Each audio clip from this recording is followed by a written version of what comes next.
On est à Collonges-la-Rouge, dans le sud du Limousin. On voit cette très belle église romane, en partie du XIIe siècle, qui frappe par son porche calcaire blanc, alors que le reste de l'église est en grès rouge. Mais ce qui étonne aussi, c'est cette forme trilobée, qui aurait plus sa place dans la mosquée de Cordoue que dans une église limousine. Donc là, on voit qu'il y a trois arcs formant un peu une feuille de trèfle, avec les arcs qui sont légèrement outrepassés, qui vont plus loin que la moitié d'un cercle.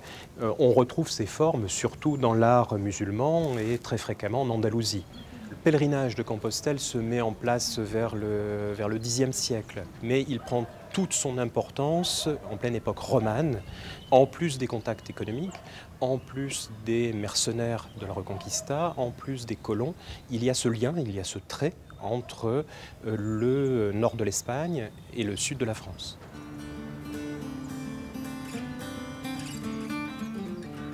Au cœur de l'Auvergne, le Puy-en-Velay est un des principaux départs du pèlerinage de Saint-Jacques-de-Compostelle. La cathédrale est construite dans le vide, au-dessus, et quand on se trouve dans ce deuxième porche, là où je me trouve, et qu'on prend à gauche, donc vers le nord, on tombe sur cette fameuse porte de cèdre. La caractéristique principale de cette porte, c'est cette frise qui entoure la porte et qui est en caractère koufique. Le koufique, c'est une calligraphie de l'arabe. Je ne pourrais pas vous la citer exactement, la traduction, mais je sais que c'est quelque chose qui est du style « Dieu au-delà de tout ». Répété 7 fois. Donc on est quand même dans quelque chose qui pourrait ressembler à une tradition musulmane.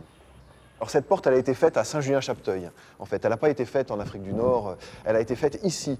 Mais sous l'influence ou bien par un artiste qui serait musulman, ce qui n'avait rien de vraiment choquant à l'époque, qu'un artiste musulman travaille pour un architecte chrétien, c'est pas aussi étonnant que ça a l'air aujourd'hui, parce qu'on a une vision un peu trop réductrice du Moyen-Âge.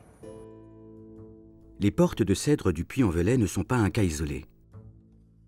On trouve par exemple une inscription en arabe sur le tympan de l'abbatiale Sainte-Foy-le-Conque, qui était une étape importante vers Saint-Jacques.